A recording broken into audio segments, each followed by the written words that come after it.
Hi, I'm Dwight Tomlinson, and this is my gospel story.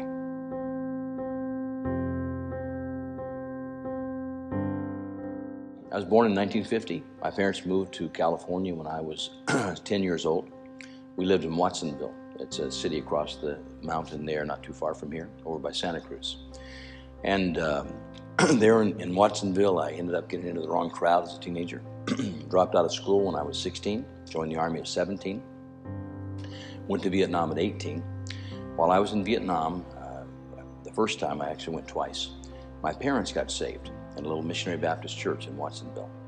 So when I came back from Vietnam after my first tour, everything was different in our family. It was night and day. And so I went back to Vietnam the second time and did a 6-month tour.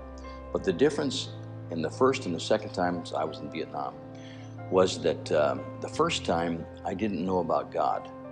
I had not heard about heaven and hell. I didn't know there was a judgment day coming. But I heard about it during that 30-day retreat that we had between the two tours, the 30-day leave. And so I went back the second time with a whole different mindset. I was afraid. I knew that if I died, I was going to go to hell. But I didn't know how to fix it. I didn't know how to get saved. I hadn't got that clear of an understanding of it. So I came back from Vietnam after the second tour and tried to just kind of stay away from church and put it out of my mind. We're stationed at Fort Ord over in Monterey, and I tried to forget all about it, but the conviction was there. I knew the Holy Spirit was dealing with me. I knew that if I died, I was going to go to hell. So one Wednesday night, I knew they had Wednesday night service. I drove to my parents' church. Came in at 20 years old, sat on the back row. Jack Wilkins was preaching, and I just couldn't wait for him to stop, because the only way I knew to be saved was people would come down to the front, would kneel at the altar, and ask Jesus to save them. And I wanted him to hurry up and stop talking so I could get to the front and do that. So as soon as he gave the invitation, I was the first one down the aisle, knelt at the altar, and got saved. I was 20 years old. Now I'm 69, so it was 49 years ago. My Army friends and my friends in Watsonville that I grew up with, they started talking about it. They said, hey, Dwight got religion. But of course, Dwight didn't get religion. Dwight found Jesus, or more properly, Jesus found Dwight. And now I was changed. My life was changed. And we started serving the Lord. I started serving the Lord and went up to Sacramento, met my wife, and we got married, and we just never looked back. My wife and I met in Sacramento, as I mentioned, and we got married. I was 21, she was 19, we got married. We went off to a Bible college in Springfield, Missouri, Baptist Bible College. And it was there at that Baptist Bible College that we first heard about church planting. We didn't understand, she grew up Presbyterian. I grew up nothing. And so we didn't really understand how churches originated. We just thought they were there. You drive down the street, there's a church building on the corner. We didn't know how it got there. And so there was a man who came to our college chapel. His name was Roy Thompson. And Roy Thompson, God used that man to light a fire in my heart about church planting. He told about going to Cleveland, Ohio, knocking on doors, renting a building, and starting the Cleveland Baptist Church. After knocking on thousands of doors, he said they had their opening service, and it was his family and one man that came to that opening service. And now, at the time he was speaking, they were averaging close to 2,000. And so I just thought, wow, this is incredible. And God, would you let me do that?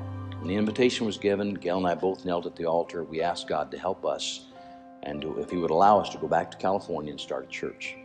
So we came back to California intending to go to Sacramento, but we ended up not going to Sacramento. We stopped in San Jose, and there was a man pastoring there by the name of Larry Chappell, United Baptist Church of San Jose. It's now Liberty Baptist Church of San Jose.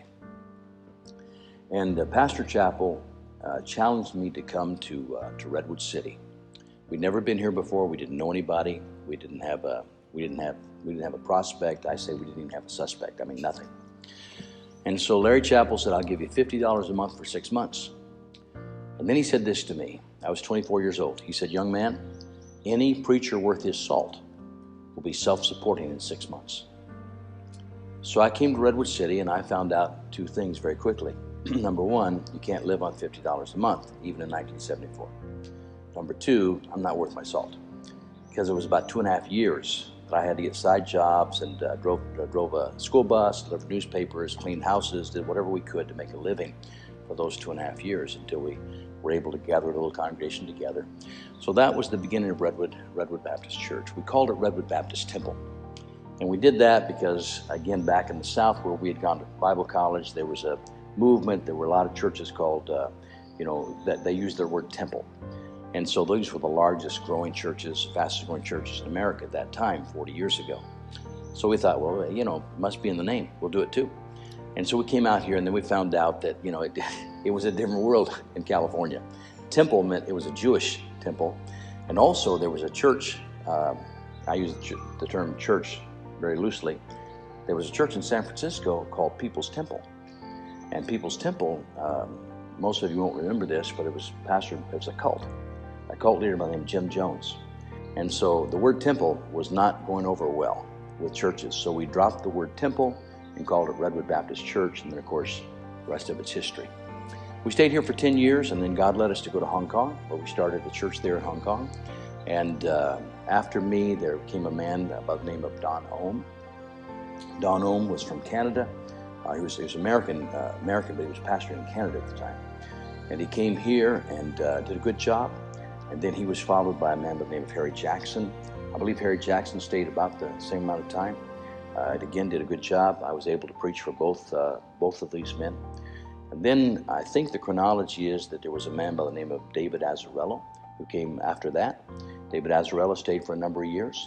And then some things happened through the years, and all these men, were good men. They made their mistakes like anyone did, but there was never any moral issues or anything that I know of that in our history here at Redwood.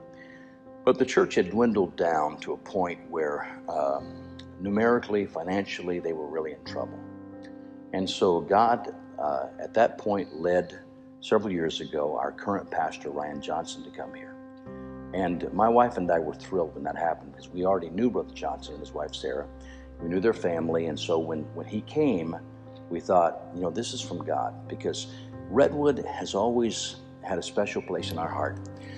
The verse that God gave us when we started this church is from Ecclesiastes. And it says that what God does, no man, I'm paraphrasing, but what God does, no man can stop. And he does it for eternity, that all men would glorify God.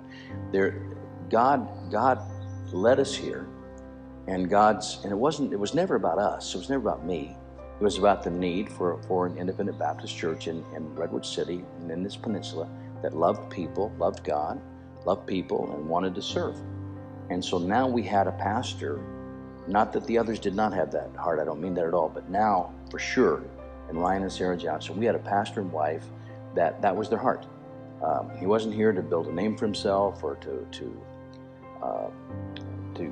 do anything for themselves. They were here to love God, love people, and serve this area, this community. So Gail and I have just been thrilled to watch what's gone on here, and we really truly feel very blessed, very honored, very humbled that we were able to have any part at all in this church. And so we give God the glory for what He's done here.